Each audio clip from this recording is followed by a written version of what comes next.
All right, in today's video, I will be watching the debut of GarrettG's, essentially. This is the St. Clair Saints broadcast of the NACE match between Winthrop and St. Clair.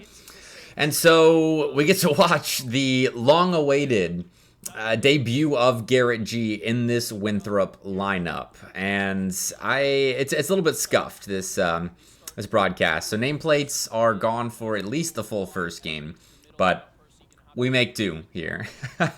I've left the casters on in the background as well, just because I like giving casters some props here, as I believe these are student casters for St. Clair. This is a student-run broadcast, and it is their home broadcast. So if you do hear any of it, I don't actually know how the audio balancing is. I'm not a big-time producer or anything like that, but there's a lot of we referencing. So very much a home team broadcast, but I wanted to watch Winthrop play, as I know exactly what to expect from the St. Clair rosters. They won the CRL National Championship last season, but this is a fresh Winthrop lineup. GarrettG, Percy, and T. Carell.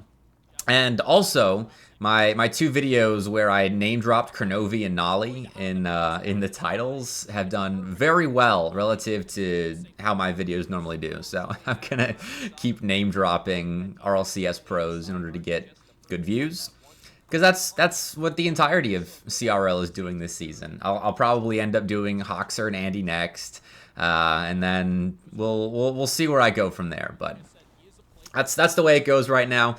That's the Wild West mentality of Collegiate Rocket League. I'm just gonna live off of the curtails. What's the term for it? I don't remember, but I'm going to live off the fame of those RLCS pros, at least for my YouTube content. I'm excited to watch them, though. I have already seen Game 1. I wanted to see what the broadcast looked like before choosing to use it.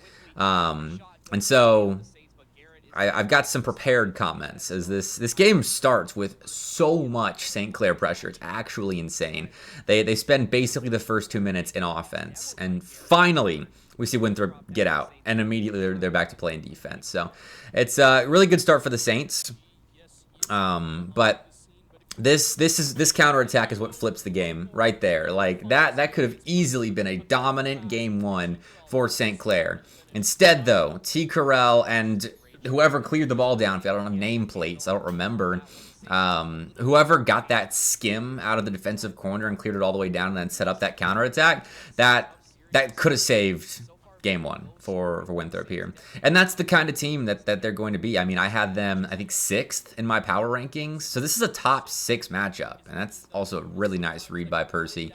All the chaos floating around him, and he just sticks with this, with St. Clair diving every which way, missing reads, car in the back of the net.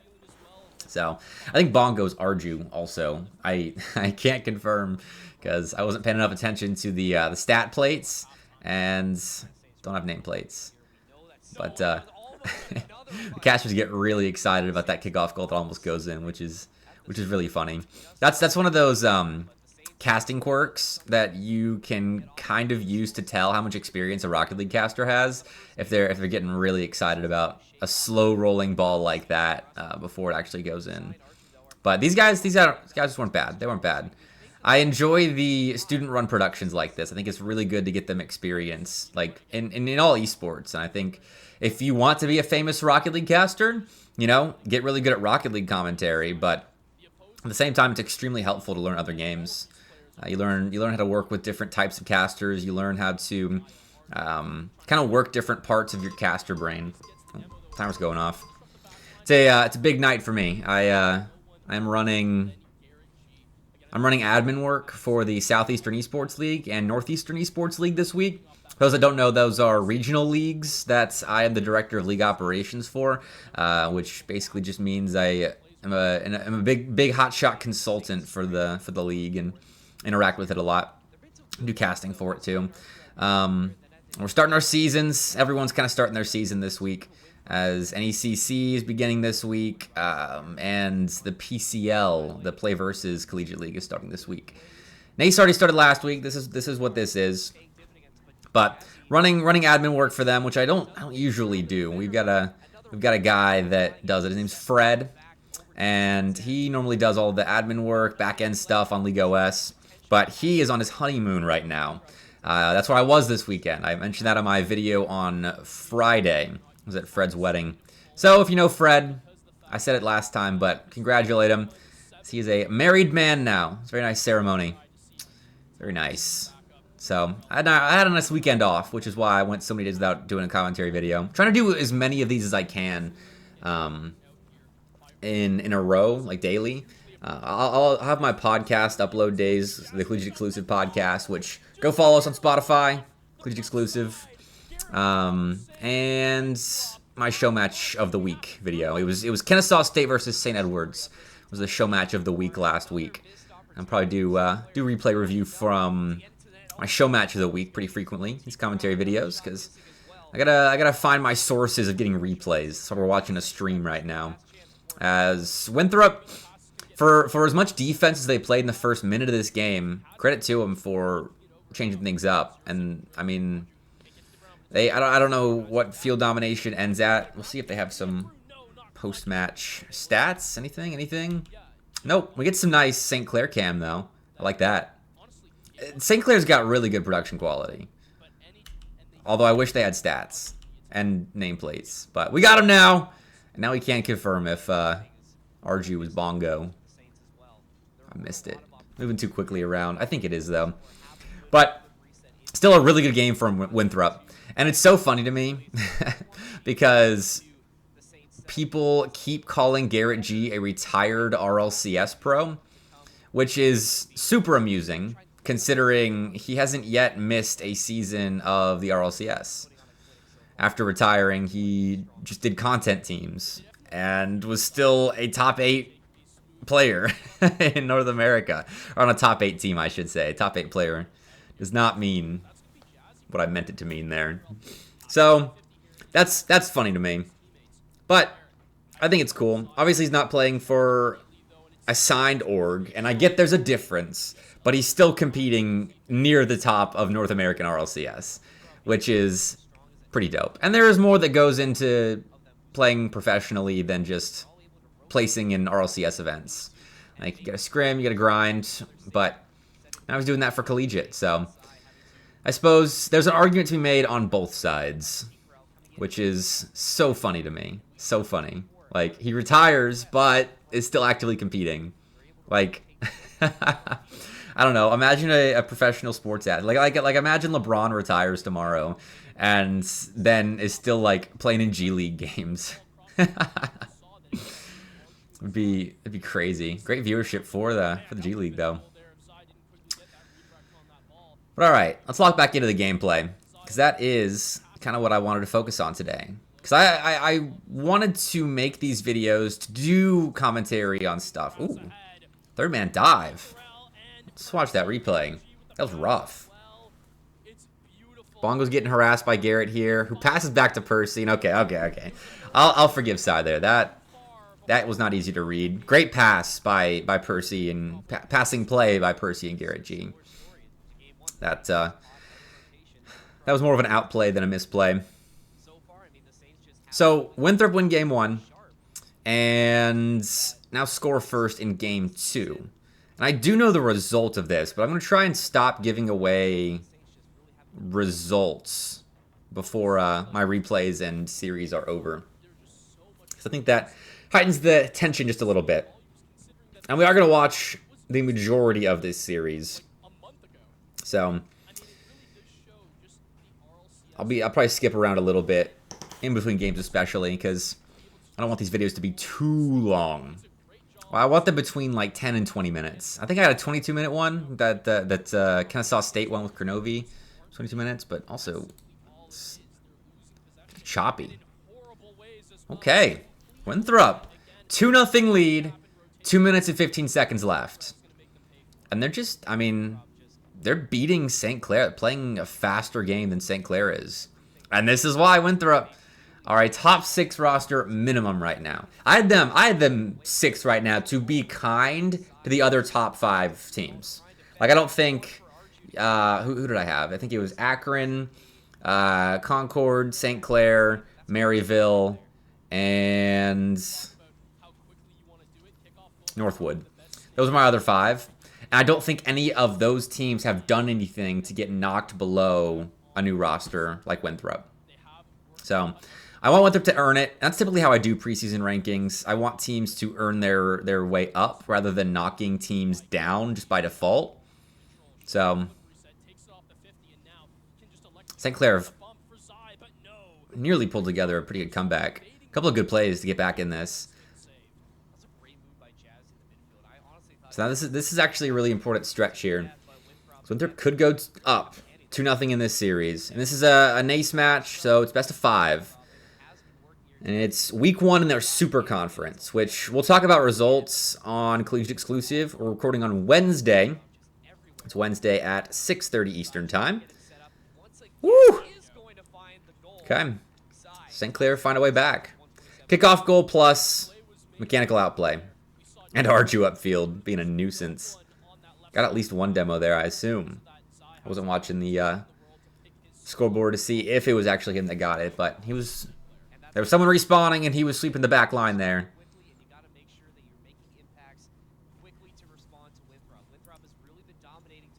But yep, we're recording our podcast on Wednesday. I'm doing show matches on Wednesday this week for those that watch Nightlight show matches. Like I said, I'm doing admin work for SEL and NEL, so having to move the show matches around a bit this week. So it's just Wednesday. It's been adminning every other day. And then I will be flying somewhere on Friday. So once again, traveling for a weekend. But that's a giveaway. St. Clair can counter now as Garrett can keep the ball close. Good denial by T. Carell in the follow-up 50. It's a fake challenge. Good patience out of St. Clair. They've let Winthrop back into that orange box, but they've got boost to deal with it. So they're not in too much danger despite a head-on attack. Although, I say that. Ooh. Far side shot there. Probably scores. Oh, good fake read. Now T-Crow's in a 1v3.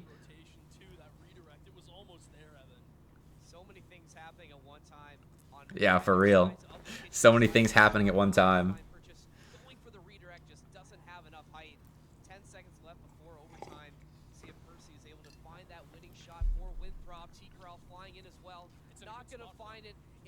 Oh, wait. No way. No way. Oh, wow. Okay, I said I watched Game 1 already. I've not seen anything beyond Game 1. That was an insane 0-second play. Oh, crazy first opportunity to overtime, too. Oh, my God. This is just a Week 1 matchup, by the way, between two top 6 rosters.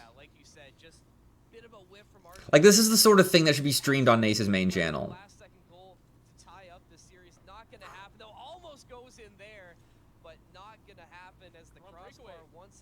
And that's why we need better centralized media coverage of CRL. Like, this should be on display in front of at least 10,000 people. Okay, I say at least. Maybe, like, at least 5,000 people. Like, at minimum. Week 1... We're getting back into the season, and you've got the reigning national champions against the best new team to CRL.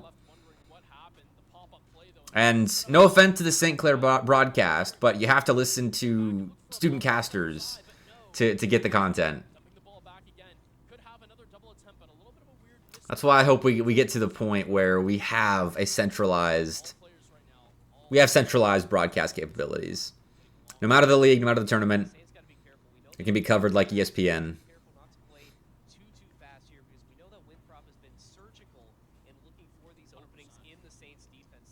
Minute 30 of overtime right now. Might skip Game 3 if St. Clair win here. Just because I don't want this to go on too long. And you all can watch this as well, mind you. Saints Gaming CA is the channel for Canada. Which is another funny conversation. If you are a Canadian esports fan. Oof. Well, good back and forth. That was really anyone's game. We don't get the replay either. Man. I like the face cams, but hold off on it. I want to see post-game stats and replays. All right, let's skip ahead a bit. Casters. What game is this? Actually, don't know. Well, we would have had to skip through an entire game. Oh, we got an overlay now. Good stuff. All right, this is game 4. St. Clair won game 3. And we got game sound. It's louder. I don't know if it's... Did we have game sound previously? I don't actually know. But Winthrop looked pretty good. They've got good ideas in offense already. I mean, obviously, well, T-Carell and Percy. Can't remember if they played together when they were on X set. Because T-Carell was on X set for a bit. So was Percy. I don't remember if they overlapped. Because, oh, who did X set start from? I think that was what... Oof. That's too deep into the RLCS knowledge coffers there.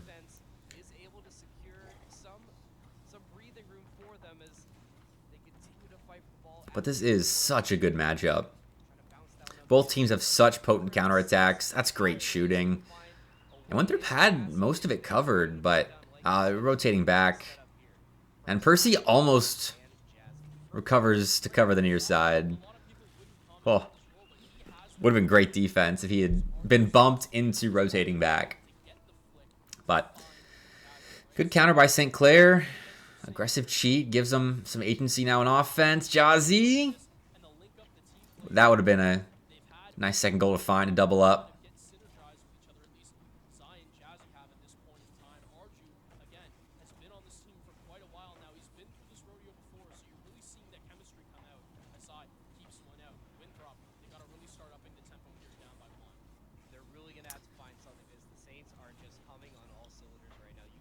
Saints are humming on all cylinders. Does seem like it. They are really good at finding little pockets of space in the Winthrop rotations. It's like this team is a national championship winner or something. At least one of the national championships. Which I think you could say right now there are 2 national championships in Collegiate Rocket League. You got the CRL National Championship and you got CECC. I think that's what I would say. Woo! I think this one might be about over.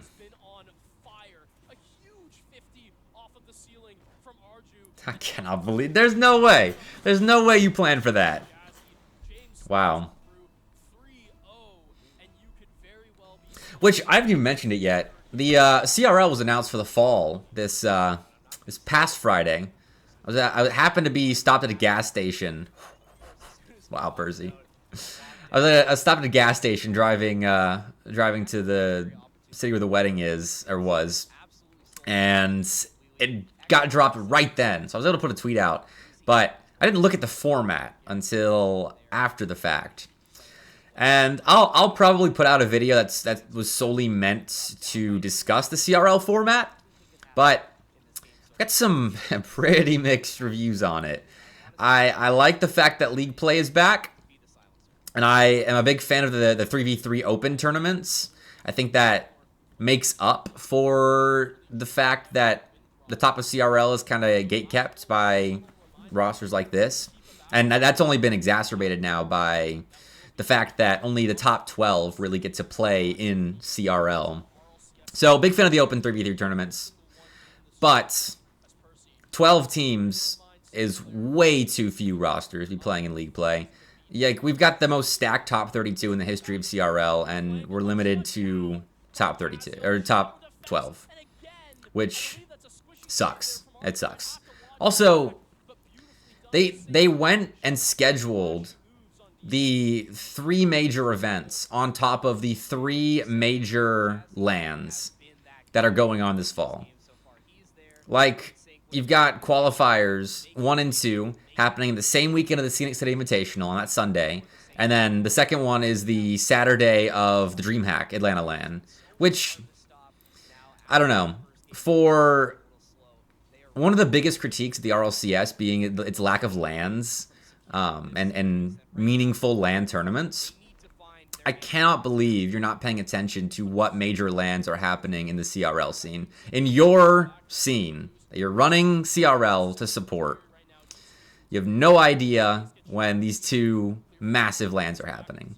Several $1,000 tournaments, several of the top 16 teams, and you're scheduling qualifiers over it. That's probably what pisses me off the most. But it's always a good handful of positives and a good handful of negatives with stuff that happens these days in this scene. So, is what it is. Back to the series at hand, though. The defense that St. Clair played in this game is mental. Their goal line defense was so good. Several times Winthrop could have easily made this a 3-3 game. But St. Clair drop game 1, go down by 2 goals at the start of game 2, and then end up winning in 4.